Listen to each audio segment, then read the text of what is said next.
Good evening. Good evening, and welcome to another exciting episode of Goth Yearbook After Hours. It is I, your host, as always, Eric, aka the Eric Wynn, and with me, as always, is that hostess with the mostest, Caitlin, aka the Caitlin D. Caitlin, where in the world are you? Buongiorno. That's right. The hostess is. No, I shouldn't. I don't want to triangulate myself. I've already said too much. I'm on a little mini. We vacation. see the door like kick open, like three Goth Yearbook fans, the only three Goth Yearbook fans, all charging. Just kidding. Honestly, between whatever. Yeah, I'm on vacation, but just for a night, somewhere close to LA. Wink. Under the Tuscan sun. My new aesthetic is Italian restaurant, and that's me in a nutshell today. I'm just enjoying life. How are you? I'm well. You're even wearing the we were kind of joking beforehand, that does have like some Olive Garden vibes, and you're even wearing like the hostess, like the black long sleeve, and you got like the little headphones on where you're like, you kind of click into it, like, what's that? Okay, you can come this way now. Let me see if your reservation is in here. For anyone who's listening and not tuning into the visual medium, I pulled out a binder because it's in my hotel, and I'm actually using the hotel, the binder holder that the hotel provided for the binder to hold my iPhone. And if you notice the difference in the audio quality and the video quality, that is because I am using my phone tonight and not my expensive computer setup. So yeah. Yep. How is it out there in this place that we kind of are hinting at, but we don't know for sure? Well, I don't want to give it away for many reasons. I don't necessarily think anyone's going to come kill me tonight or anything, and I'm only going to be here nights. It's not that big of a deal, but it's also a place I sort of just discovered, and I don't really want to tell people about it. Yeah. Because I am a secretive little bitch, and I don't want to give away my secrets. And there's like nobody here. It's super quiet, and I just want to keep it that way. So maybe that's selfish. Maybe it's COVID, and I just want some isolation. Maybe it's and selfish. Maybe it's COVID. Maybe she's born with it. She's born with it. Yeah. Maybe it's Tuscany. This bringing out like a real side to you, this Tuscan Dude, I can't. You're gonna too much meet more. your Richard Gere out there. We gotta change. I will say I'm already eating like enchiladas and fried ice cream, and just like. I do want to. I sat in the sauna for like an hour. There was a cat. Sorry, what do you want? The cat. I want to bring up the fact that there's a cat. It was like so perfect. This is the greatest place I've ever been in my life. Yeah. A cat who like kind of looked like Prince. I might have had the best day of my life today. Yeah. No, and it not only did it look like Prince, it was big. It was like, at first, I just heard this like sound, like scraping when I was like very peacefully watching the sunset, like gazing over the desert mountains, and there's like snow on top of the mountains, but I'm all warm and wrapped in a robe, and I was just in the jacuzzi, and I'm like by myself, and the clouds are pink and it's gray, it's gorgeous, and there's literally no one else outside. So at first when I heard the scraping, I was like, oh, the door's opening, like maybe someone's coming in, which it's fine, but I was also just like, wow, this like could not be more like perfect. Right. And then I look over, and this fucking cat is like climbing up over the fence and just like sitting behind this cactus majestically, like looking at me with this very disapproving look. And I was just like oh, which feels like home for me. Yeah. That's like my most favorite thing, is when a cat is just glaring at me, and it's like backlit by a beautiful sunset and snow-capped mountains and a desert. And it was honestly, I peaked today. It was I was so pissed off because I was at my office, dreary day as fuck. Like, it's so awful, boring fucking day, and you're just sending me like text after text. It's just like sauna, sky, the tree that's not quite growing, like everything was fucking great, and then all of a sudden you're like, oh shit, and you sent me the one with a cat, and it was like it was the cherry on top. Yeah. Sure. And I gotta say, I am actually, one of the reasons I did this trip so quickly and didn't really plan it or anything was I am going back to work next week. They're reopening the spa, and I'm a little bummed about it.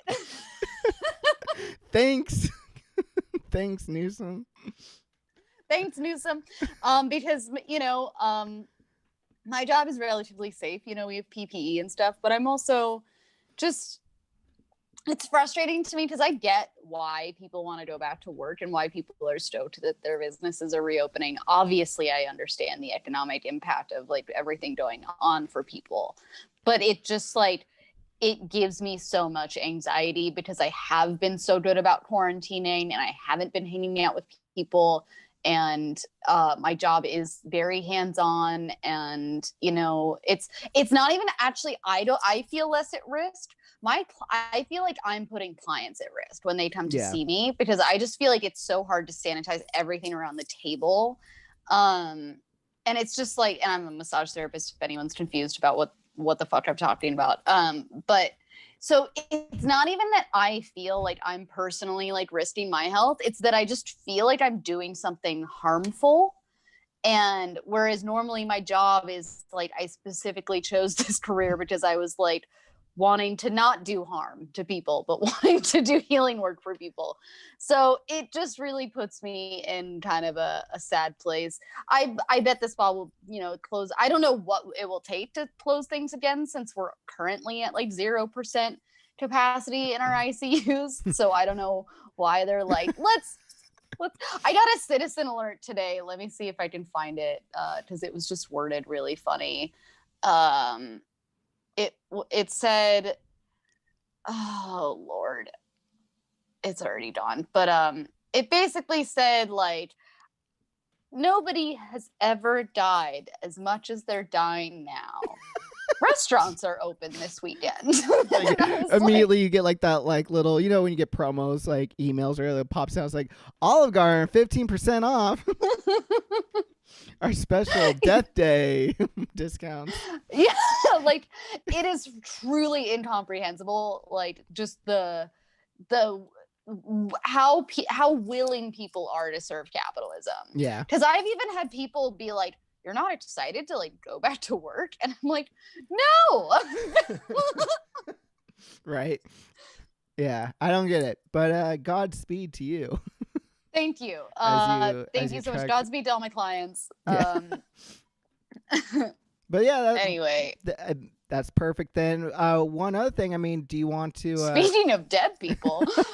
Oh, that was too good. Do you want to take the honors on this one of introducing our guest for this evening? I do, but first, really quick, I just want to do our plugs, because we always forget to plug at the beginning of the episode, and by the end of the episode, who knows who's listening anymore. So for one thing, I wanted to say that we are doing this like fun new history class series. Our dead person segue is just gonna have to wait. Well, we've been talking about a lot of dead people. Don't worry. Yeah. We've been doing this fun like history, goths and history class series for our Patreon. We have one available episode on our Spotify, wherever you listen to this podcast, on our public podcasting apps, just so that you can like get a preview of what you would be getting if you sign up for Patreon. Our Patreon is $5 a month, and we have done Vincent Price, Edgar Allan Poe, and the last one we did was Mary Shelley. Mm-hmm. So I'm super excited about those. I think like those are really fun and worth $5 a month. And if you aren't sold, you can go check out our Vincent Price episode, which is available wherever you listen to podcasts. I also wanted to plug myself. I have an album coming out on February 6th, which is the first time I have self-produced, played every instrument, mixed everything, performance, like literally everything for this record. I did all the distribution. I did the mastering. So it's like, well, I actually paid a robot to do the mastering, but that's sort of, we're not giving robots credit for stuff yet. Right. So I did that. Okay. I did that. It's called Deus Ex Machina, and it's about just everything. So go listen to that. So many themes. so many themes.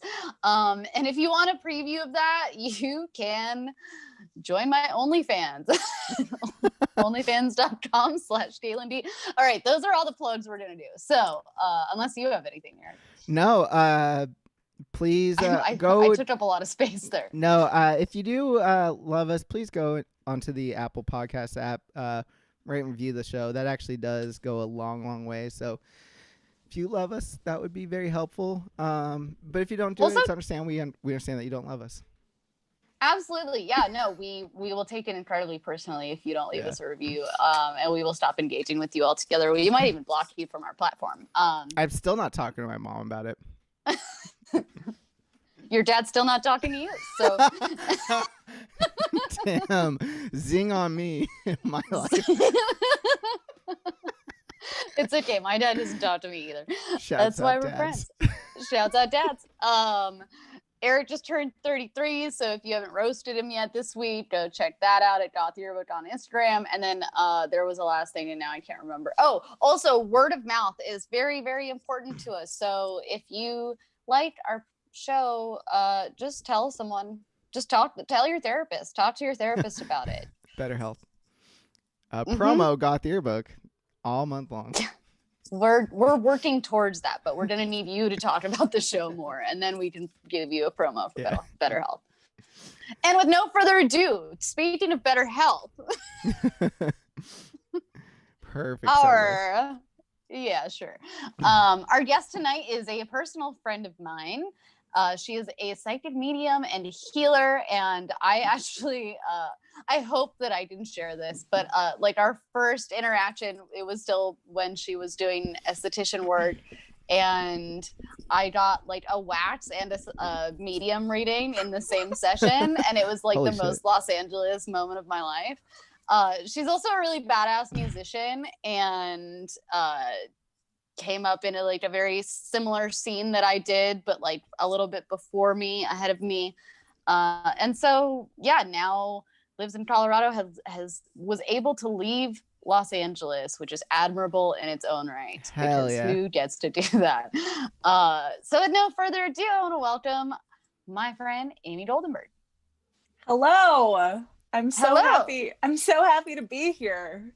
Thank you. It's great to have you on. Yeah, I was just sitting here like laughing so hard while you guys were talking just now, like by myself, hidden, veiled, so no one could see. Yeah, that's our fun secret, is we just make our guests wait in the darkness. We make them actually turn off the lights so that they have to like truly be in the darkness. And even better is we always tell them just 5 minutes before the show goes on, so they're like, wait, what? And we're like, yeah, just get out of here. I know we told you to come in, do Zoom thing. Now leave. Get the hell out of here. It's like, and then like a Henderson's dentist's office, like, get out of here. As soon as they mute themselves, we'll start like asking them stuff. It's funny. It's nice to hang out with people. It's been lonely, you know. Yeah. Oh God, I know. I was like, I get to like hang out with these people. This is like so exciting. But it's in Colorado. I mean, it's still a problem, obviously, but the numbers I think are a lot better than in Los Angeles. So it's a little bit safer to do things, but still, you know, I'm trying not to really do that. Yeah. I mean, that's sort of the technique that apparently works to prevent all the bullshit going on in Los Angeles, is just people not being selfish douchebags. But why would anyone act like that? So you have been taking courses in herbalism, and I was wondering if you wanted to talk about that at all before we go into your medium work. Yeah, I started to, I'm doing the clinical medical herbalism program at Colorado School of Clinical Herbalism. And I just started that. Wow, I'm so bad at time. I'm like, what day did we start that? I think it was at the beginning of this month, actually. So anyway, I love nutrition, and I love healing, and I love herbs, and I love working and making medicines. And I've been studying like folk herbalism and kind of doing my own thing in that regard for a long time, and I just kind of felt like drawn to learning more about it, and it's really fascinating, and there's so much that we are not taught in school about, you know, how to like feed our bodies, and it's fucking mind-blowing, honestly. Like the shit that I'm learning, I'm like, oh, that's why you're not supposed to eat that type of stuff. It's not because you might get fat. It's because it's bad for your body, and like it has no nutritional value, and it's just amazing. It's really incredible to learn about the systems of agriculture that we use, and that our food is so, it has such low mineral content because our soil has no mineral content, and it's like farmed to death. And basically, like, one statistic, for example, in order to get the nutrient profile of an apple from like 1914, today you'd have to eat 26 apples. No, so Jesus Christ. So that's a cool example of something like that you think is good for you, and that we just don't know, because we're not taught unless you like go and learn about nutrition, and it's really interesting. So I'm excited. Yeah, I mean, I would have to eat 25 3/4 apples to get there then daily. Yeah, to keep the doctor away. Yeah, that's what you would have to do. And who knows, that might cause more problems. Yeah. Just a little fucking apples. You can just die of cyanide poisoning. Yeah. But yeah, I mean, there's so many directions I could potentially go from there. But what came up when you were talking was so this week I went to like a meeting, online meeting about like hosted by the water protectors, who were like standing in line 3 in Minnesota and like preventing that new pipeline being built, the new tar sands pipeline that would like compromise like over 200 water sources around Lake Superior and like the Mississippi River. And it's one of those things that it's like, it's not just an indigenous issue. This is like just blatantly an issue of like corporations not giving a single fucking rat's ass about human life, and like over profits. And they were saying, the leader was saying that even like they've been in such a hurry to progress construction and to like beat the water protectors to these sites with their construction equipment, they're running over their own workers with like steamrollers. Oh my gosh. And like people have died that way. Like their own people have died just because they're like in such a mess, because they even like, they have the permits, they have everything they need to legally execute. They're just like, they're kind of in a race against these water protectors, also because like now that more people are becoming aware of it, because people are advocating against it, and like Keystone got shut down, so it's like more likely that Biden will try to do something, but he doesn't have absolute power over it, you know.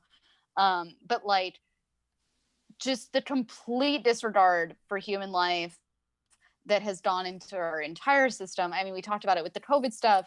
It's in the way we're sold food, and having people who do the sort of work you do on the intuitive level. If I didn't make it clear at the top of the episode, Amy is like a gifted psychic medium. And so having people with that access to intuition, and ancestors particularly who are connected to foods that are healing and medicines that come from the earth, is so powerful going forward in creating structures that actually, you know, if we don't feel good, we can't like show up to do our work in the world. And so part of the whole disempowering nature or like strategy that these like corporations, and I don't even know how intentional it is, or if it's just sort of like this pendulum of evil, you know, that like disempowers us in all these different ways. But like nutrition is one of those things that absolutely can,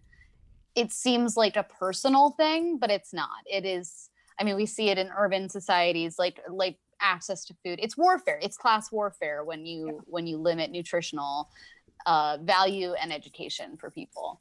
Yeah, I totally agree. And like making it like, in order for us to get like actual proper nutrition, like you have to spend twice or three times as much money on like biodynamically farmed foods. And it's like, where do you have to go to the farm, you have to like get it straight from there, or you have to figure out how to grow your own food, which we're also not taught how to do. And I was actually thinking about this today because I was out of the house for a long time today, and I was busy doing something private. But I was thinking, just blame it on the moon ritual. Yes, it was the moon ritual. So I was thinking about this when I got home, because without being able to plan and like have the time to eat all the nutrients that I need, like without supplementing, I didn't feel good by the end of the day, because I kind of skipped eating certain, like I skipped lunch basically. And normally I eat really not strictly, but like consciously. And I was just thinking, like, people who work like 9-to-5 jobs that don't have a break time, and that are or like even work more than that, and then they have to go home and figure out how to feed themselves in a convenient way, that like, it's just like, it's the whole structure of capitalism is just violent against humans. Like, yeah, it really like, is. Yeah. I felt like shit. And it took me a lot of energy to like make my dinner, which, because I didn't have the normal like nutrition that I have. And I'm like, people do this every day where they just don't feed themselves, or because we don't know how to eat in this country also. No. We don't have foodways. If you're like a single parent, you have children too on top of that, and like say you have a commute and you have to get them, and you're taking them maybe to like a soccer practice, blah blah blah blah, and you're helping them with the school project. It's like, the system is completely tilted for people to eventually have to kind of, have to is a strong word, but like, it's kind of helpful in those situations to buy into capitalism in those moments, because like, well, what kneel, you have to just kneel. You have to bow to it, because it's literally like an evil Disney villain is sitting up in a tower, and he's like, how can I just make these people as weak as possible? I will make them get up early so they don't get enough sleep. Then they have to sit in a chair that will fuck up their back. And they have to stare into a light that will like make their brain waves like all fucking dysfunctional. And then like I'll throw advertisements at them so that everything they do earn, they believe they have to spend immediately to like be a better person. And then by the time they get home, like they won't have any will or desire to fight against me. Yeah. It's just like, you can't write this stuff. No, it's just, it doesn't work. It doesn't work. And I personally do think that the weakening of people is intentional, because that's how you can maintain, people paying you taxes, and power, paying billionaires money is like keep people like desperate and like afraid and malnourished. It's insane, honestly. It's like 90% of people have mineral deficiencies, and those mineral deficiencies cause illness. So like cause cancer and cause potentially it's being linked to these like new diseases that everybody has now that people didn't really experience like prior to, I guess, industrialized farming is what I'm learning. And like, I'm just learning about this stuff. So I have a lot to learn. And this is just like basic stuff that I've been taught in school, and I really enjoy it. It's exciting because to me that is like one aspect of many like different front lines that people can be taking. So it's like, it's good that people are taking these steps, like everyone's doing their part that I know right now, and it's so important right now for people to just be like following their own path, educating themselves in what their passion is, because like whatever your underlying passion is, that is like your seed to help heal the world, and so I'm trying to make this more positive because I've been really negative this whole time. But one thing that I just sort of like an anecdotal thing that I wanted to share with you, that even if probably it was just you and me on the phone, I would be like, did you? No. But I read this book by Robert Moss one time, who writes about dreams, and he works a lot with indigenous cultures, because obviously dreams are another way that we've been sort of disempowered. Oh, dreams mean nothing, yeah, they fucking do. They mean a lot. So he realized that through dreaming, it actually has been a very common practice in indigenous cultures that have like plant-based religion or nature-based religions or spiritual practices, that they actually discover the cure for certain ailments from their ancestors in dreams often. Mm-hmm. Yeah. So that just seems potent for your work in particular. Yeah. And like part of the reason why I want to learn more about like plants and medicine and herbalism and nutrition is because like your spiritual health and your emotional health and your physical health are all like equally as important as each other, you know. And generally, like if you start working on a spiritual practice and you get in touch with yourself, you're going to start noticing things about your body that you didn't notice before. Like, you know what, I actually have this pain all the time, or every time I do this or eat this, I have this experience. And because we're like conditioned to disassociate, when we start doing a spiritual practice, we start getting in touch with our bodies. And I want to be able to have more tools for people to be like, okay, yeah, so like, let's talk about this, like stomach discomfort, or like this depression you're experiencing. And also let's talk about what you're putting in your body and what you're eating.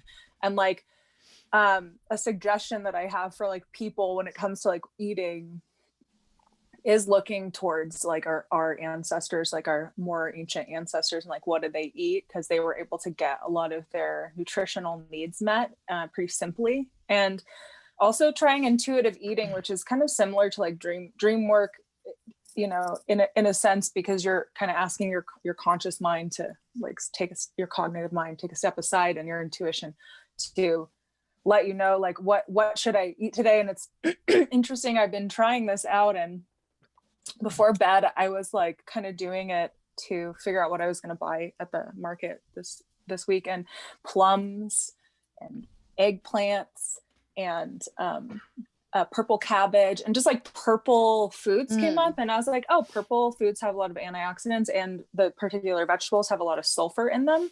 And like I have OCD, and one of the it's important for you to get all your mineral content if you have any like neurological or like mental health stuff going on, because those being deficient can cause a lot of issues. And like for me, it's depression and OCD.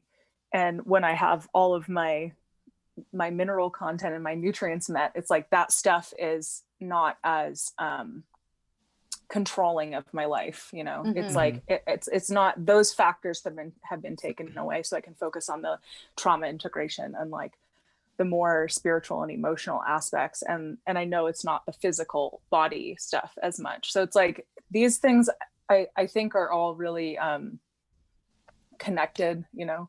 And the theory of herbalism that I'm learning about, it's like that's actually what's taught, is that the physical, the mental, and the spiritual are all factors in your health, you know. And it's not just one thing. It's like we have to learn how to integrate all these things. And I think that's kind of like this ascension that people have been talking about in the spiritual community. There's like, I go really far into the woo stuff because I'm in a physical body for a reason. So I want to like participate in this plane of existence as much as I can. So there is this like idea that all of a sudden we're going to be in 5D and there's going to be fucking like Sasquatch walking around with us, and like and it's like, instead of honoring that those things are already like existing potentially within our world, they're just energies that don't have to be in physical bodies, and mythology, exactly. So I think the ascension thing is just like integrating all your bodies, which is what I've been noticing with my clients recently, is that I have a lot of new clients that are wanting to do longer like mentor programs with me, where they're like, I have all these feelings. I'm having these weird experiences. I'm like crying all the time. I don't know what's going on with me. And it's like they're having these big spiritual awakenings, but they're like, what am I supposed to do with this? And it's like, we've been taught to like self-medicate with like alcohol and drugs and disassociate through watching, you know, television, and ignoring our bodies and ignoring ourselves and abandoning ourselves. And it's like, all this stuff is all connected, and it's exciting to see everybody like waking up and being like, you know, I actually don't like this situation I've been in for 14 years. Just realized that. Haven't for a long time. But now I'm ready to do something about it. And I think that's this like shift. That's this like new ascension, is people like returning to themselves and like not abandoning themselves anymore, you know, which is so cool. It's awesome. It is super cool. I was thinking too, there's a helpful tool, I feel like, because I feel like so much of it is like we have such a twisted, warped reward system that we give ourselves that is like heavily influenced, of course, by like capitalism. And one of the incredibly helpful tools for myself that like I've adopted over the years is like the timeline of what is going to feel good right now, what's going to feel good in an hour, and what's going to feel good tomorrow or tonight or whatever. And food is actually a really big one for that, because I feel like it's so easy to like twist ourselves in these things where it's like pizza is my reward, you know, when I've had a hard day, or Chinese food, or like really greasy food, or sodium high food, or sweets, or this or that. And yeah, it might like feel good in that moment, but it's like even an hour from now, it's like you're in like physical pain. Like the next day you're more sluggish, and it's a really hard system to adopt. I felt like I've started like using that for almost everything that I try to like, I don't know, every sort of like reward system thing that my brain does. And it's gone a long way with just how I make my decisions like on a day-to-day basis. Yeah, that's totally like, I mean, you could use that for kind of everything, because it's kind of like pausing and pausing the impulse and kind of listening into the heart and listening into the intuition and like what do I really need, you know? Because if you're like, for example, like if your go-to is like, well, I you know, at night I smoke weed so I can go to sleep or something like this, and you just do it because that's just kind of like, that's something that people do. But instead of going for the impulse, pausing and being like, what other things are going on? Like, why can't I sleep, and what else is going on? Yeah, and maybe like, like maybe having like a chamomile tea and like some passion flower or something like this, like using herbs, or maybe you need to drink some fucking water. Well, yeah, like, and that's turn off your sorry, go ahead here. Well, I was gonna say that it's your sorry. Go it's for your it. Phone before bed too, like also like the blue light in your eyes, like that makes it harder for you to go to sleep. Or you gonna say? I was just gonna say, I feel like it also plays into the big conversation of we're so easy to treat symptoms when we're not trying to treat also like what is causing the symptom to begin with, like what's at the heart of this, you know. And so often it's so funny actually, because I didn't even know that nutrition was like a big part of your thing, and I've been actually reading a lot about it this week because it's just been kind of on my mind. And it's so funny how like so much of like the pains that we feel and like so much of like our symptoms that so many of us have is actually directly related to our diet and like the food choices that we make. And it's so funny because the choices that we make in food are so huge on every level, as far as like how it affects capitalism, how it affects like Earth, and like how Earth is dying because of like food essentially, because like that is such a major industry, so to speak, you know. It's just so interesting how it all boils down to like at the very like last second, you at the end line choosing what you're going to put in your body, you know, and like how that can affect it. And yet we're so easy to just treat the symptom, because then it's like that might be a reason why you're not being able to fall asleep, is like what are you eating and how soon are you eating it before you're about to fall asleep, you know, when your body's trying to process it, but you just ate like a whole pizza like 2 minutes before you're about to lay down and try to go to bed, you know. Well, and that's like the Western approach to medicine, and I'm not saying exclusively, but primarily is more about treating symptoms, giving something to make the symptom go away. Giving an opioid to make the pain go away, not addressing the root cause of the pain. Whereas, these alternative medicines, these more plant-based things, it's slower, but it's more about supporting the system, what's working in the system, because like our bodies are meant to be healing machines. We always have cancer cells in our body. Our bodies are always eliminating them. And we do that through nutrition, through proper rest, like through all these things. The other thing I wanted to say was like, there is a distinction that I think when people are experiencing maybe the things that you're talking about for the first time, maybe someone's going through a new spiritual awakening. I think there's a lot of fear around not understanding the difference between an emotion and intuition. And that's such a subtle difference, I think, when you first get into this sort of work.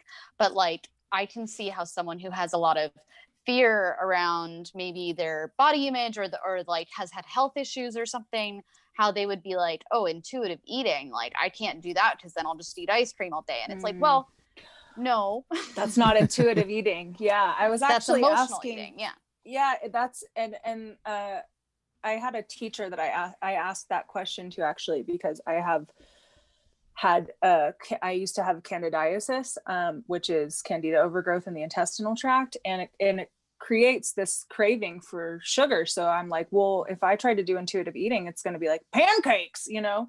And his suggestion was, okay, well, if an impulse comes up, the way that, like, does it feel, if you deny it, does it throw a tantrum? If I'm like, I want pancakes, I'm like, I can't have pancakes. Do I throw a tantrum a little bit inside? Does it feel manic? Does it feel manic? Because that's not intuition. Yes. That's an impulse or like a craving.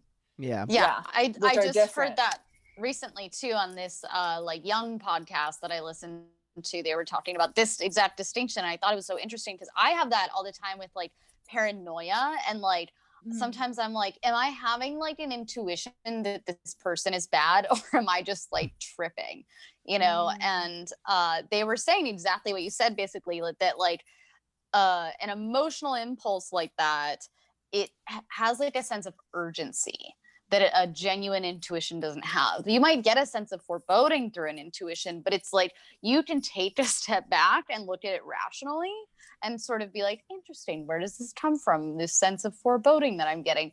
It's not this like, don't go into the shed feeling necessarily, you know, like, or don't call this person back, because that's probably more of an emotional thing, and there is a difference. And then the last thing I wanted to say is just sort of a non sequitur, and I really want to get to listener questions because I know we could probably talk about nutrition all night. But just because it relates so strongly to you in particular, and it's a weird experience I had with dreams when I was younger. So I had this friend that died when I was 19, and she was 19 at the time. Also, she had liver cancer, and there was absolutely no reason for a 19-year-old to have liver cancer, you know, but her nutrition was horrible. And other than that, she was like beautiful, bubbly, like there was just no reason. It's not like she was like a hardcore drinker or anything, you know, but her nutrition was always terrible growing up. Her dad was even, I think, like an oncologist or something, like he was a medical doctor. And it was just one of those things that was like, how does this happen? But two really fascinating things about her. She was an absolute genius in physics. So I always wondered if that had something to do with it, where she was just like, oh, I'm going to piece out of here. I know how to get to the other worlds. And also, after she died, I've seen her in dreams a few times. And each time I saw her, especially in my early 20s, she gave me nutritional advice that I would then try. And this was before I knew anything about nutrition. And she would tell me she was living in this realm where that was her learning, where that was what she was focusing on studying, and like learning how to harvest things and farm properly and stuff. And the first time she told me, I was really tired all the time. She told me to start drinking watermelon juice, and I started doing it and felt amazing. It's like super hydrating. There's lots of vitamins and minerals in watermelon juice, like B vitamins and stuff. And then the other time I was suffering really bad chronic sinus infections, and she told me to find jicama and eat it. And I didn't even know what jicama was before that. And she like showed it to me in this dream. And she also showed how it can like grow in these dry places. And so they are using it in this world where they don't have a lot of access to water, so they can like give it to people who don't have access to water. Is this really useful healing crop? And sure enough, I tried it, and like the inflammation in my sinuses all went down. And I haven't heard a lot from her recently, but I just thought that was so like up your alley. yeah, that's so interesting, and reminds me of the indigenous wisdom that you were talking about that gets so discounted by like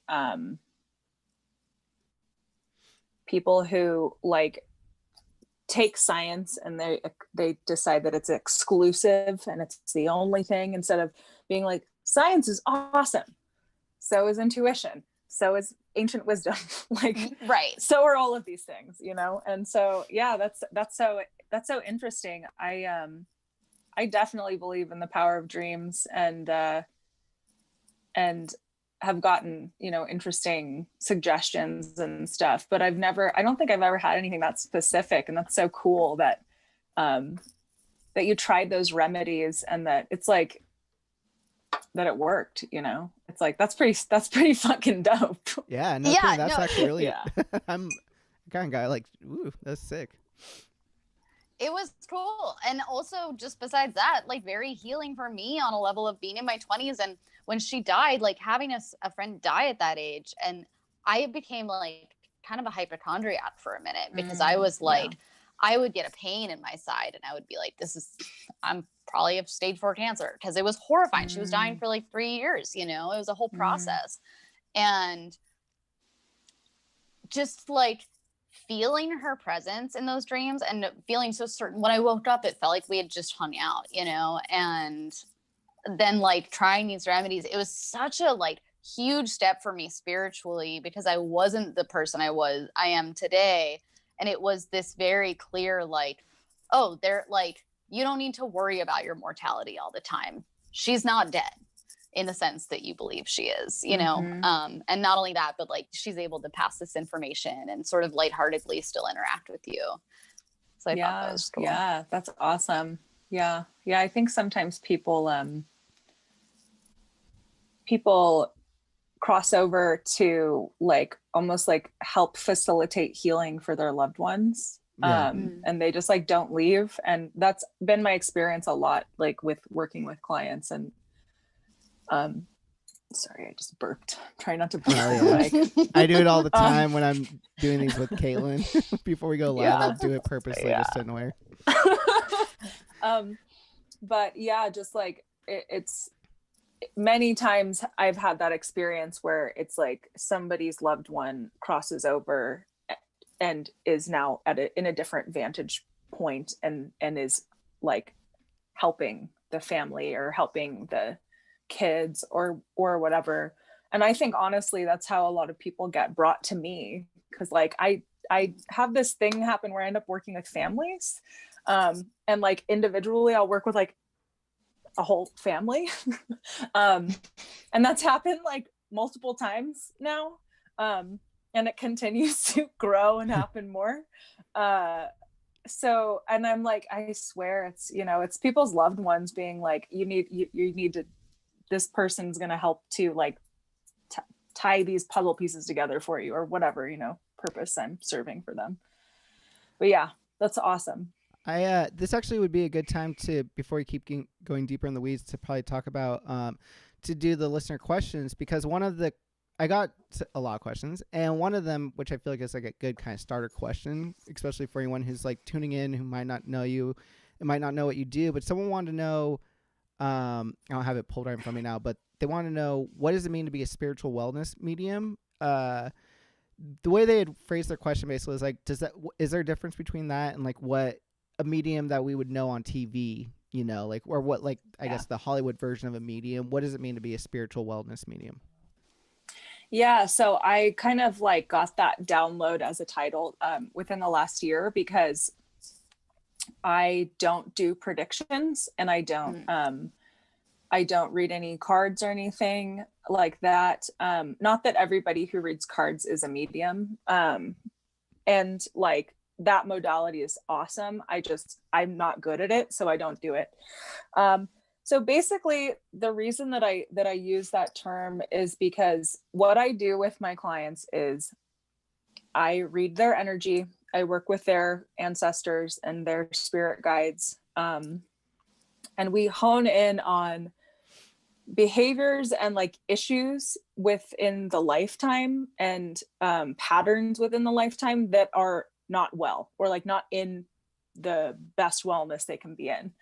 And so I coach, not like, I don't like to say coach, I guide people to help them create a spiritual practice for themselves, to work on their own like connection with themselves, to kind of empower them. So it's not like they're coming back to me constantly being like, I don't know, like the mysteries of the universe. And I'm like, it's okay, I know them, you don't need to know them. It's like, no, we all have a spiritual body, so we can all access our spiritual body. We just have had that connection removed from our education.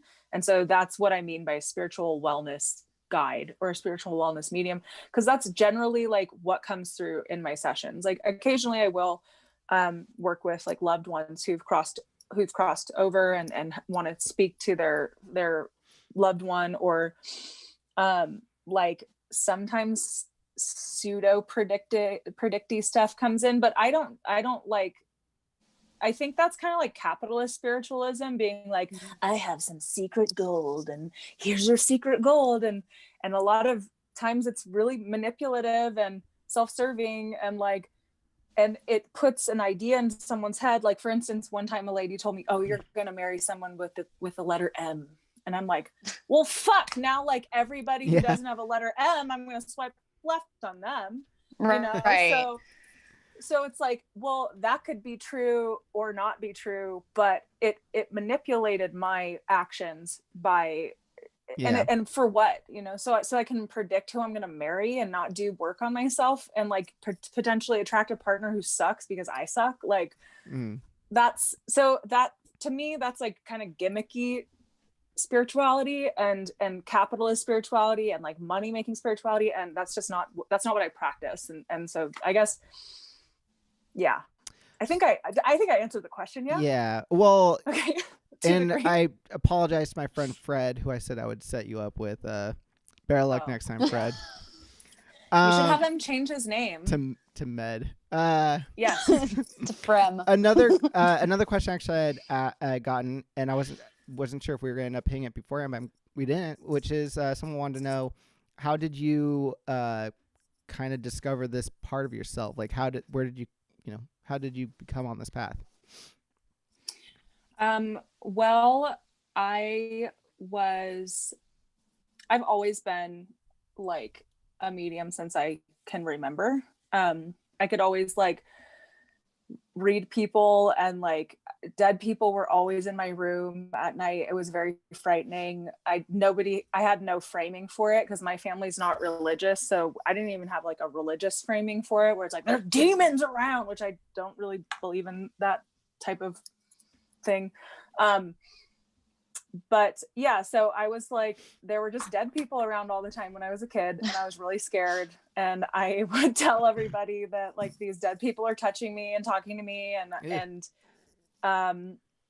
and everyone would just be like, oh no one's here, honey, you're okay. And I'm like, okay, so these people can't help me, so I'm gonna stop asking for help. And I just kind of like was scared a lot and really sensitive and kind of weird. And then when I was 9 years old, I decided that I was a witch, and I told my mom that I was a witch and I wanted to study paganism with this woman whose name was Marcelina. And she and her husband, John, I remember them, they owned a metaphysical shop in Dana Point, California. And I made my mom take me there. And my parents are very open-minded about, like, they're not indoctrinated into religion, so they don't believe in the devil. So it was like totally fine for me to go do this stuff. And I ended up studying with that woman for a little while, and she told me that I was a psychic, and I was like, I don't think that is accurate, because when you live as something, you don't think that, you're like, no, I'm pretty sure I would know if I was psychic, because oh wait, yeah, I think you're right, I am psychic. Because like, I just see dead people everywhere. It's I not just a see big dead deal. people, and I can tell what's like, if I'm sitting next to someone and they have anxiety, I start getting anxiety, and I'm like, do you have anxiety? And they're like, yes. How did you know? And I'm like, okay, good. I don't want to have it, so I'm glad you have it, because I know why now. So that happened, and then I started studying paganism, different forms of shamanism. I have Anishinaabe ancestry, so I got really interested in that, and I started studying what I can know about that. My great grandfather is not alive, and he was born up in Wisconsin, close to, Lake Superior, and part of, the water protectors, basically, like that group of indigenous people. And a lot of the people on the reservation were put into boarding schools and assimilated. And so I was not able to learn anything about his culture because he died pretty young, and my grandfather didn't know anything. So it's kind of like I've had to explore that. So I spent time doing that. And then I just kind of shut it down for a while. Like I just wanted to ignore it and be normal. So I started doing drugs with the kids in high school because I just wanted to be like fit in. And because it's fucking cool. And because it's Hell cool, man. yeah. And I was in a cool band and shit. Good break to shout out to our sponsors. Drugs. Yeah. Okay. So yeah, so anyway, when I was like 18, I was watching this show about psychic kids, and then everything clicked. I was like, that's what's happening. Because I was like, that's why I can see dead people and they talk to me and they touch me and they tell me to give their loved ones messages. And that's why I have this like overwhelming urge to share information that is coming from an external source, not me, to like random strangers that I would never be able to know this stuff. And so, yeah, that's when I first started channeling like consciously. And then I kind of did it like, cause I'm kind of a skeptical person, and I don't like just believe things automatically. So I did an experiment when I was doing esthetician work where I started practicing on my clients, which is totally not ethical at all. And like, that was bad call on my part. Yeah, don't channel to people that don't pay you that don't want you to be channeling to them. It doesn't always end well. Some people, everybody gets really emotional. Some people get really fucking upset, and it's like, it wasn't consensual, and like that was not something that if I could go back, I wouldn't do it. But I was seeing if like, is this real or is this my imagination? And so I kept trying and working with it, and it just was real. And then the reason that I do it for work now is because I kind of got tricked into doing it. Somebody asked me to. She booked a facial with me, and then she like begged me to do a reading for her. And I was like, I'm not even going to charge you because I don't even know how to do this. Like, is she in the Zoom room right now with us? No. Is it Caitlin? No, but Caitlin actually was one of my first earlier clients. Like kind of before I was like, I don't know how to do this in this type of setting, because normally I'd be like drunk at a bar or something, and I'd be like, hey, come here. He's like, is your cousin is here, do you want to talk to them or whatever? Like, or I would just say, it's just like so inappropriate. But you're like, no, I was like, actually. Amy, I have unwanted hair and my mom just died, just give me this. Yes. No, you didn't. I was already, but yeah, you were one of my earlier clients. And now it's shifted into kind of focusing on empowering people. And like, I rarely have a client that I don't send home with homework and like, okay, here's things that you need to implement in your life. Cause like, what's the point of coming to somebody like me if I'm just going to tell you all these things that are wrong and not give you tools to like work on them for yourself? So, cause it's like, what's the point? It's a party trick. I don't like that. So I mean, I even feel the same way about massage. Like I hate when people come to me and they're like, fix me, because it's just like, no healing work is going to fix you. You've got to fix yourself. We can facilitate change, by providing the right environment for it and the right cues for it. But like I can't like physically change someone's posture, for instance, or their attitude towards their body, or the actions they take every day. Just like you can't change someone's attitude towards themselves with a single session. Like it is up to the individual always in healing work. That's why I really like, and I think you and I have had this discussion, like even when my work encompasses more than massage therapy, I hate calling myself a healer or when people call me a healer, because I'm just like, that implies so much like divine power that I don't have on me. Like, but there's also no word for like practitioner of various modalities who facilitates healing. There's no like simple way to say it, but the word healer is just like so not the attitude that I want people to have when they come to see me, Yeah. And it definitely kind of, there's like a weird narcissistic aspect to it, to be like, I'm a healer, it's like, I am a practitioner of healing arts or whatever. Right. It's like, it would be more, I guess, appropriate. I also don't really use that word, because it's like, we have so much work to do as a collective. Like, I'm not your healer, like you're your own healer. I'm just going to set the environment so that you can do this work. And I'm going to give you the tools that I have to like help you do this work. Yeah, I agree with that. Eric, do you have another question loaded up? Yes, I do. And also for the people in the YouTube chat, feel free to send in any questions you might have. So we want to know, how long do spirits typically take to reincarnate? Yeah, I don't. There's literally no one on earth who knows that. If they say they do, they're fucking lying. Also, but time is kind of. Yeah, I feel like time is sort of irrelevant when we're talking about things like life and death, because as soon as we die, we're no longer like beholden to space-time as we know it, you know. We can incarnate everything simultaneous in this one particular slice of our dimensional universe, you know. So you can be reincarnating right now as someone else, or you are reincarnating right now as everyone you ever have been and ever will be, you know.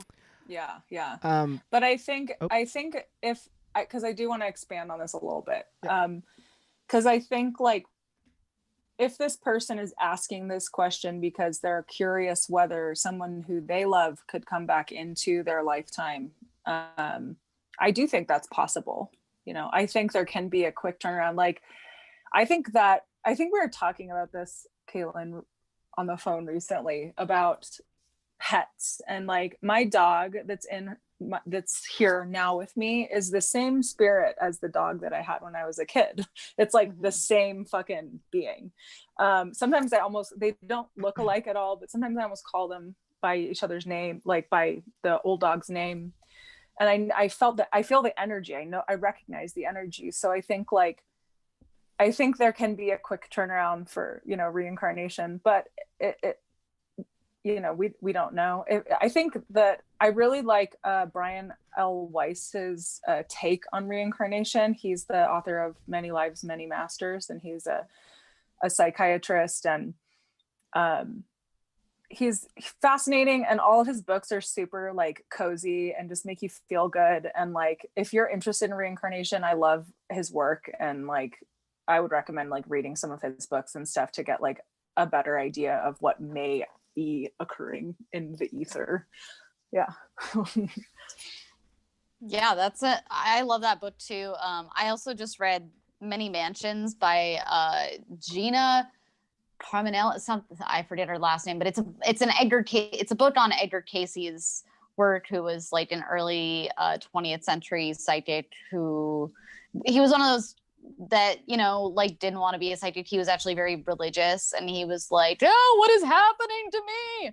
But he would like go into trance and be able to like medically intuit people, like diagnoses for people, and also like how they were connected to their past lives.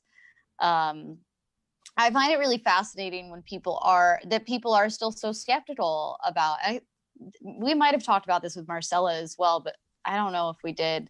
Just that people are still so skeptical about reincarnation. It's like there's a lot of research that's been done for like over like going on 100 years now, that's like backed by major universities, our government, like you name it, that has like verifiable at least evidence, if not proof, of reincarnation. So to have this like very flippant cynicism about it, I think is just kind of ignorant. But not that this listener who asked that question has that at all. I just think it's always interesting when people are like, reincarnation, yeah, right. Yeah, I've had to learn how to, because when I first started working as a medium, it's like I had experiences where like I had friends or people in my life who were like atheists, and then they like spent time with me and they were like, I'm actually not an atheist anymore, and I'm like, yes, me and my ego, I'm so great, you know. But now I've really tried to respect people's like belief systems where they're at, because what I understand is like, I was talking to somebody who has an opposite belief system as me, and I said, what would you do if you had an undeniable experience like that was like supernatural and like you just couldn't deny it? And they were like, yeah, I'd probably check myself into an insane asylum or kill myself. Like it was like, it's not healthy for everybody. Like I think it's healthy for like people to be open-minded, but like sometimes it's just too much for people to be like, I've lived how many times, so this life doesn't matter. And it's like they can't, they're so like the ego is at such play that they're like, I need to be in control of everything. Or maybe it's like a trauma thing, like, the lifting of that veil would quite literally just, it's something that they just can't process. I think Eric and I actually talked about that like last week when I was like PMSing, and really like I get this like really apathetic depression, but part of it is because I feel like I'm never gonna die, like what's the point of doing anything, like, and I'll just get this like real like ennui where it's just, and so I totally get that, how like not everyone's psyche is like has the framework for things like reincarnation or spirits, but it frustrates me when they just think that they're smarter than everybody else. Yeah, I mean, that's like that's just silly. I always say, like, people who are like hardcore atheists that are like, I know there's no God. It's like you're no different than people who think the Bible is actually like a factual piece of information. Like, I know that Abraham blah blah whatever bullshit. I don't know. I never read the Bible, but begat some Abraham bullshit. That motherfucking Abraham. I know, and it's like, no, none of us know the mysteries of the universe. We just do our best. But like, nice try. Yeah. Speaking of Marcella, actually, they sent in a question, which was, Caitlin just went to the moon. They want to know, should I stay in California? Oh, Marcella sent that question in? Yeah. And they're in the YouTube chat right now. I love Marcella. We're both Pisces. I saw that New Mexico thing and I immediately was like, come to New Mexico. I don't live in New Mexico. Let's all go to New Mexico. Hell yeah. Hold on. My personal opinion is like, go to New Mexico. That's my personal opinion, but let me just see if anything else happens. I love New Mexico. I've been several times. I used to go with the Boy Scouts to this place called Philmont. It's a massive ranch that the Scouts bought. It was like beautiful country. Eric has to mention once in every episode that he was a Boy Scout. Getting paid by them. Thank you to our paid sharing. Sponsor the Boy Scouts of America. Thank you. Yeah, I mean, the thing is, so I'm asking, and I haven't set up like a container or anything, but I'm just casually asking for Marcella, and the answer is that they know here in the heart, and I'm like, go to New Mexico, but here, that they know. They don't need to ask me. Amy is currently, for the listener at home, she's pointing to a massive New Mexico tattoo she has on her. It's right here. It just says New Mexico on it. It's not even like an outline. But it's more like, it's like the land Mrs. Marcella, kind of that. Like, Eric, sorry, can you let me know real quick? Am I feeding back right now? Yeah, you're good. No, is my volume okay? Yeah. Okay, cool. Sorry, I had to take my microphone out because Apple has swindled us all by whatever dongle setup they have, and my battery just like drained really fast, and so I had to take my to charge. You're all good. Proceed. Okay. So I have another question of like kind of a similar. So this is someone that I don't know, but they sent in a question. Her name, I believe, is Nikki, and she wanted to know who died in her house. And it's kind of hard because we get these questions sometimes, and we don't really have much to go off of other than her name is Nikki, and she wants to know. Her question that she submitted was, "Who died in my house?" What if it was like, it was because like she murdered the person? Edgar Allan Poe thing. Oh shit! No. Sorry, everybody. Oh my goodness, we angered me and all my rings, and I pulled my own phone up. Okay, so here's the thing about questions like that. When I do channeling and when I do a session for somebody, I spend about 45 minutes preparing to channel. What does that preparation look like? Out of curiosity. I put out offerings. I clear the space. I do like sacred smoke, and I also do a like protection meditation, and then I meditate for like 30 minutes. I do like first meditate with my own self to get kind of in the space that I need to get. I also pray prior to it as well, and then I also do a meditation for the client. So I do a lot of prep work before I start channeling.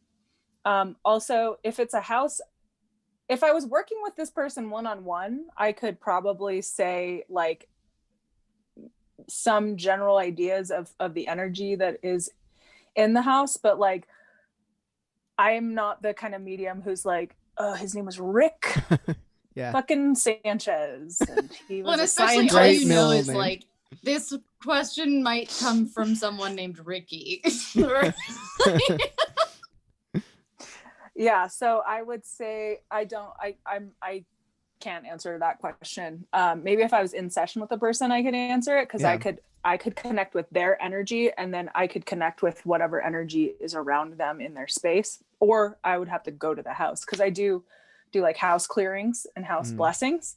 But I would have to go there, or like just connect with this person personally to figure out like what's going on.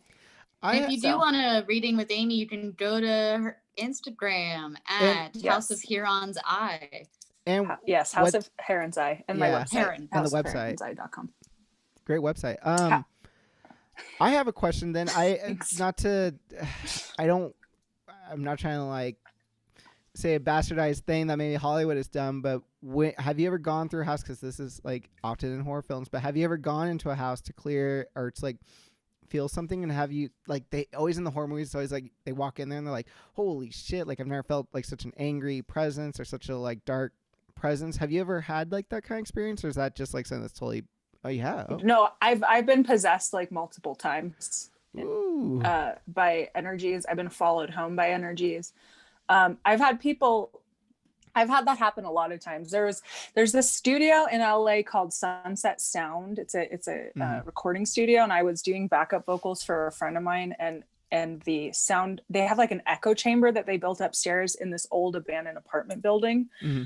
And it's like a shithole up there, like except for the echo chamber. It's just like decrepit. Nobody goes in there besides the people who work there. And he took us to this room, and he goes, this is where the guy allegedly killed his mom with an axe. And everyone was like, ooh. And I was like, the second we got up on that second level, I could feel this pressing, which is what it feels like when there's just like an oppressive energy. So it's like somebody who's like unwell, and they were kind of pressing down on me, and I was like feeling what happens when I've gotten possessed, or that's just the only word I have for it, really, because it sounds really dramatic, but it kind of is sometimes, honestly. But when I have had that experience in the past, it's like I kind of black out, and like my vision goes hazy, and then I lose like my own consciousness, and I just start like talking as like somebody else, or crying or whatever, doing their thing. And I can feel when it's coming on, like I can feel when that is starting to happen. And so I was like, all right, guys, I'm done. I'm leaving, and I'll see you tomorrow or whatever. And I went home, and that energy had followed me home, and I could like see it in my closet and stuff. And so I've had that experience a lot. I've also had that experience like around people. Sometimes when people are really like unwell, they have opened up or attracted some other type of unwell energy. And I'm not going to call it a demon, because I don't like using like fear rhetoric like that, but something that you might call that comes near them, and then they're just like depressed and everything. They're just kind of zombie-ish, and it's almost like they're possessed, because that's basically what's happening. And this thing is like leeching their energy. So I've seen it around people, and I've felt it around people, as well as like, you know, places and buildings and houses and things. So yeah. Have you ever, just out of curiosity now, like have you ever recorded yourself in those situations, or have you ever like automatic writing or any sort of things like that, where like because you said you kind of almost fall into an unconscious state, have you ever had any sort of like documentation of like yourself during those times, whether in like a written form or like a videotaped version or anything like that? Not really when I was in those situations, because I don't do trance channeling like with my clients. Those were like accidental, like I was like a baby medium and I didn't know that was going to happen to me. But one of my good friends, who, Sophia, was there at one of them. One of the possession things happened at a seance, because I thought it would be cool to go to a seance, and I was like, I'm just gonna be really quiet and I'm just gonna like feel the vibes. It's gonna be fun. And then I got fucking possessed and was like crying and blacking out, and all of these like ladies were doing like an exorcism on me, and everybody thought it was fake, and it was so embarrassing, and it was ridiculously embarrassing. But she was there for that, so she witnessed it. But I do record all my sessions with my clients, because when I'm channeling, I generally can't remember what I'm talking about afterwards, because it's not my information. So I do record every session and I send it to my client so that they can reference. Did you ever practice at downtown rehearsal? Like on 7th?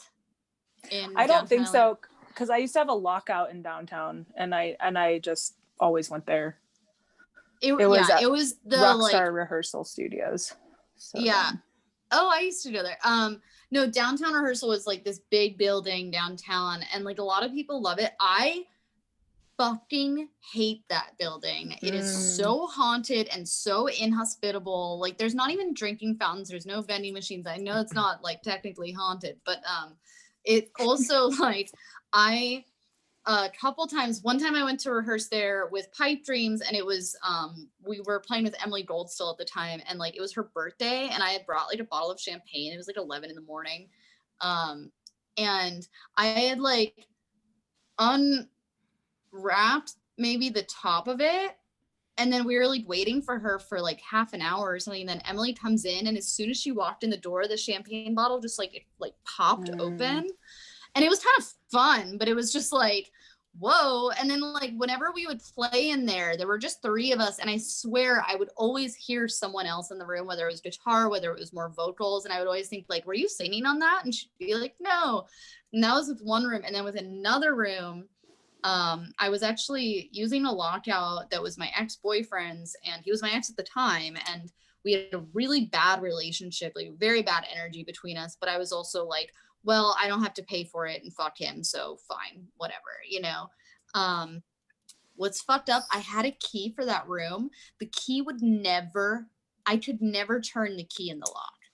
And if I had anybody else with me, if I saw someone down the hallway, ask them to do it, first try. Interesting. And I never once was able to open that room door by myself. Not a single time. And like, it got to the point where I wouldn't go rehearse by myself, because I just like, I couldn't get in the fucking room, and I knew I wouldn't be able to get in the room. And then I remember the day I moved out of that room, as soon as I took my stuff out of the room, it was like this huge weight lifted off of me. And it was like, I was not, but it was almost like this, like it was something looking after me in a way, because it was like such a negative space for me. Yeah, that's so interesting. Yeah. I'm trying to, so I actually got like a lot of questions that were kind of that ilk, so it's kind of hard to like, again, I'm going to direct everyone who's sending questions kind of like that to your website, to your social media presence. But someone did want like to more like a fun question or cheesy question depending, but they wanted to know, have you ever seen or communed with a dead celebrity?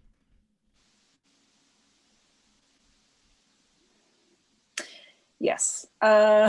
Ooh, salacious.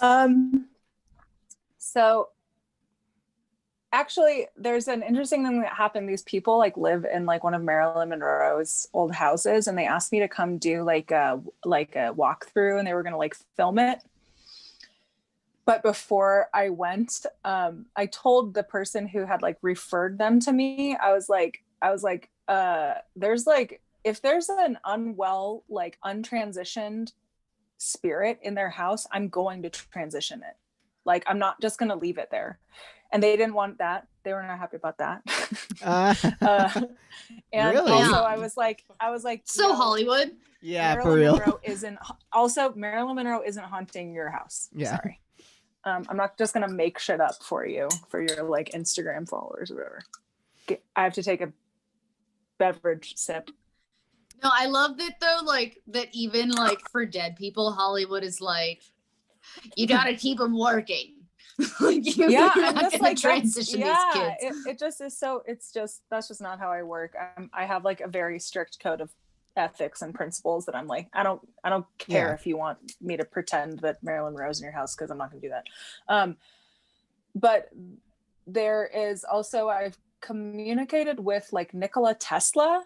Oh, no kidding. Oh, wow. Yeah, and because I love Nikola Tesla, and a famously screwed over person. Yeah, I observed his energy around one day, and I kind of just started like talking to him, and like, because I was like, is that real? Are you really here? And it was cool. He just said they killed me, you know. He was like, they killed me for you know, to destroy his inventions. And because he created this like a turbine generator that could give everybody in the world energy, endless energy, with no pollution, for free. Mm-hmm. You know, as long as they have the generator. So he's been around. I've communicated, unfortunately, I don't know if anybody listened to the most recent episode I was on of Keep It Weird, but I shared this. I did. I was gonna say we should just like refer people to that episode to answer this question for. Yeah, I did have a weird experience with Ted Bundy, my entire life. And I go into detail on it. The episode is called The Ghost or The Hope of Christmas Future, I think that's what it's called. But yeah, I that was challenging for me to talk about on that podcast, because it's so ridiculous sounding, and I just like hate sounding like it's so insane. So if you want to hear more about that, I would say get on over there. So once again, if you're listening, that episode is Hope of Christmas Future, and the podcast is Keep It Weird. And obviously Lauren and Ashley, friends of the show, shout out. And I actually met them. I only started listening to the podcast because of your appearance on it, actually. So but I like where you guys got to on that episode, because you basically were talking about how, like, I mean, yeah, it sounds like really ridiculous, like, oh, it's like Ted Bundy, but also there is a potential that, like, look at who you just, I'm not saying, you summoned the cutest of spirit. For anyone listening. There is a potential, and I'm not saying, oh, like, it can't be Ted Bundy, because it's like, I don't know, I know some famous people. Sometimes we just know famous people. Sometimes those are the energies that come through, whether they're dead or not. Who knows? But sometimes it is like, well, you're getting this energy, and that's like the only reference you have for it, you know? And it's like, you can't see their ID, you know? You're getting like what you can from pulling from this like very I can't think of the word, but like mysterious, ineffable space, you know, and trying to articulate it. And so if Ted Bundy is the marker for that, and it's someone who, like, a lot of people carry that energy, anyone with, like, you know, similar compulsions and tendencies, and there are other people. And again, I'm not saying like that wasn't specifically that person, but also like you can frame things in this different way, because also like once we're spirits, it's, I think, my personal belief is that we're maybe a little bit less specific on an ego level than we are in the physical realm. I kind of, my belief system around like what happens to people when they die is that our physical body dies, our like part of our spirit goes back to source, and then our like our identity and our ego and our emotions, if it is unresolved, if it has unresolved aspects, like that, those are the things that stay behind as like ghosts. And like that's kind of I think that's the part that I was connecting with, and like being terrorized by, honestly, for my childhood. Yeah, when you said you had a weird experience with Ted Bundy, I was like, I wanted to be like, yeah, you're not the only one. Yeah, no, and it's like it's not something that is like that I glorify or that I think is like cool. It was like very awful for me and frightening, and I never talked about it until I met this other medium who also like basically corroborated my experience and was like, I see him too. And I was like, okay, interesting. Okay, cool. Well, let's get him the fuck out of here. You know? So, yeah, I forget what the question was, but did I answer a question? Yeah. Oh, celebrities, dead celebrities. Yeah, those are the only ones that I would say. We're getting close to the time. We'll wrap up with just two more real quickly. The first one, it just came to us in the YouTube chat. And if someone want to know, Carlos said, how can one that has slight abilities transition a spirit? Okay. If this is the Carlos that I think it is. Hi, Carlos. So. They said hi to you in it. It seemed like it felt like a knowing person. Yeah. So, okay. So, how would we help to transition a spirit? I would basically do a ceremony for them, you know, like a graduation like party, setting like a graduation party. No, like setting an altar, putting out offerings. If you're able to connect with this spirit on a level where you can kind of communicate with them, like asking them what kind of foods they liked, and like what happened to them, you know, what happened to you. A lot of times when people don't transition, I believe that it's because they didn't get honored properly, or they didn't get to have part of their emotional experiences like acknowledged or resolved. So it's like if somebody took their own, like, and ended their own life, maybe they need a holy witness for that, and just honoring them and telling them that they can let go of what they're holding on to and the identity that they're connected to, and letting go of that stuff, and that it's okay, and that you're here for them and you see them, and then telling them, you know, like to go to the light, or go to cross over, and like just being like holding space, you know. It's like it's like a birth. It's like you hold space for a baby being born. You gotta hold space for the dead so they can transition. So that's like a simple way of doing it. Amy, do you have a candle burning over there, out of curiosity? Yes. Like right off screen, because I'm not even kidding. I don't know, Caitlin, if you saw that or not, but like as you were describing that, I saw something.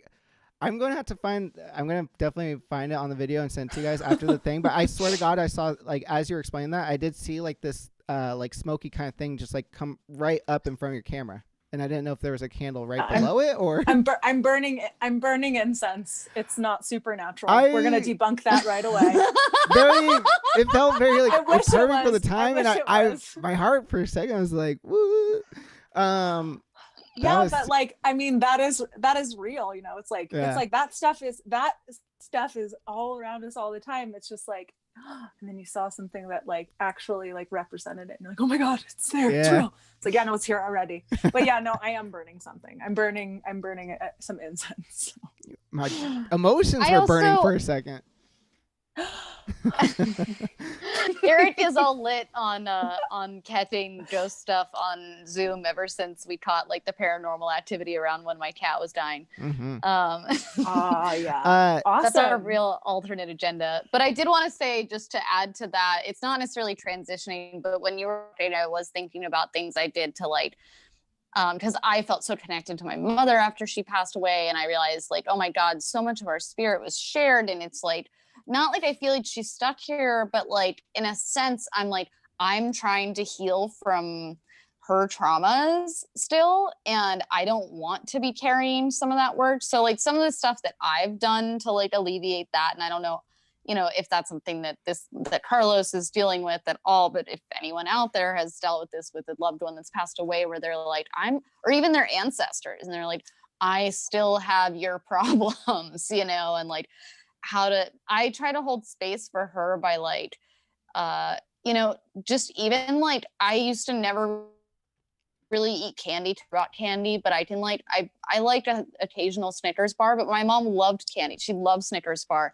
And like today when I like went on this little mini vacation, I knew it was a place that she would love. And I like went and bought a Snickers bar, you know, and then like threw some of it into the desert. It was just like little things like that to like honor their memory and honor that like they are inside of you, but also then to like for yourself, for me anyway, it helps me create a clear boundary of like, this is something I'm doing to honor you. You are separate from me. Mm-hmm. And that is like, I'm drawing an energetic line and I'm respecting this memory. And I'm also acknowledging this shared space, but also being like, here is where I end and you begin. And that's important for me, at least. Yeah. Yeah. I do want to say one like suggestion for people who like want to help their ancestors transition or become more well. I do believe like working on ourselves, working on our own mental health, physical, spiritual, emotional, all of that stuff is ancestral healing. So like working on yourself is doing that, and not talking about like trying to transition a spirit who's in your house necessarily, but like working with ancestors. So I just wanted to throw that in there really quick. Yeah, totally. It ends here. One last one that someone sent in to the IG actually, right, like 10 minutes ago. Quick one. They want to know, have you ever flirted with a spirit? I think they heard the Tesla thing. Eric, now was they this want. You? No, I swear to God, I think they must have heard the Tesla thing. That's the only thing I can think. But no, I did. Like, just so get it did 10 you minutes ago. flirt with Nikola Tesla? You got a little twinkle in your eye. This is how I flirt. I wonder if they saw that was, I did see that. I saw that you posted that thing, and I reposted that. That's probably why they did that. Yeah. So. Oh, that's a long pause for the. Yeah. That's a yes, ladies. This is a Patreon answer. It sounds like. All right. Okay. So basically, like, being a medium is really isolating. It's really ostracizing and alienating. It's very weird. Not a lot of people believe you, or if they do believe you, they want you to do party tricks for them. If you can't or won't, then they're not interested. So I have definitely like made more intimate connections with when I was in really low, dark places with like other unwell, kind of oppressive energies, and just like kind of like letting them in. And then I had to, get them out, which was a challenge. But so when I was really lonely and sad, years and years ago, I did kind of let something attached to me. But that's the closest thing I would say to like flirting. Sometimes when you have a really strong connection with your guides or whatever, I can feel that like really deep love that's there, which is comforting and lovely. But yeah, I don't really know how to flirt in normal life, so I also don't know how to flirt in ghost worlds. Fair enough. I regularly flirt with the ghost of Johnny Cash, if that helps anyone. Nice. So I can give you tips, Amy. Nice, thank you. Should write a book. Just a lot of winking at his old magazine photos. Well, this seems like an appropriate time to say goodnight for the evening. Before we get going, Amy, let's do some plugs on your end. Where can people, one more time, let's shout out those social medias and the website. So I'm on Instagram at House of Heron's Eye, heron like the bird. And then my website is houseofheronseye.com. I offer individual divining sessions, mentoring sessions. I also offer extended mentoring services, like for 3 months to a year. I do offer sliding scale on my individual sessions, and I also offer BIPOC reparation appointments, which are no charge. And so if you're interested in any of that stuff, you can go and read my website. I also have a resources section on my website. So if you can't, if it's not in your budget right now to work with me and you still want to do some work with yourself, I have some free resources there to to use. And then I also host a monthly community care circle virtually. It's the second Sunday of each month at 5 p.m. Pacific Standard Time. And it's basically just a place to come and listen to other people and to share your own experiences and kind of get some support around being vulnerable and around like being comfortable, normalizing being comfortable speaking openly about where you're at and what your experiences are, and sharing with other people and allowing them to hold space for you and allowing you to hold space for them. So that's awesome. Called Community Care Circle. I host that with my friend Stevie Lee, who is an incredible practitioner as well. I highly recommend to follow her. Is that actually just got a reading from Stevie? Oh, you did? She's awesome. Yeah. She's one of my closest really friends. Yeah. For that. And that, sorry, go ahead. I was just going to say real quickly for the community care thing, where can people, is that on your website as well? Oh yeah, that's on my website. It's donation based, but no one is turned away due to lack of funds. And there's a Zoom link. It's the same link every month. So you can just click on and join. Yeah. Awesome. And all the guidelines and everything are on my website in the classes and gatherings section. Yeah. Awesome. Sorry. Kayla. Amazing. That is so needed right now. No, I was going to ask the same question, so it's all good. Perfect. Great. Caitlin, real quickly, did you want to plug anything one more time for your upcoming stuff? Oh, I did it at the top of the episode. Follow us on Patreon if you want more goth history lessons. Mary Shelley one is going to be up soon, and that one was super fun. That, of course, the creator of what's the word of Frankenstein. I meant for your creation that your Frankenstein that's about to come out. My Frankenstein Deus Ex Machina is going to be available on Spotify, Apple Music, blah, blah, the platforms. Also on Bandcamp, and it's going to be a Bandcamp Friday, too, so it's coming out February 5th or 6th. I think I said 6th earlier, and I think it's 5th. God damn it, I did this with the last single I released, too. I kept saying the wrong date. I'm also bad with space-time. But yeah, music. Woo! Woo! All right, well, awesome. Amy, thank you so much. That was illuminating and incredible and really fun. We'll definitely have to have you on again because we didn't even get to like half of the fun and games that we had in store for you. I know. So again, Amy, thank you. And Caitlin, as always, thank you for being the co-host with my host. I'm going to say goodnight, guys. Good night. Good night. Good night. Thank you so much. Bye. Yay. Thank you. Yay.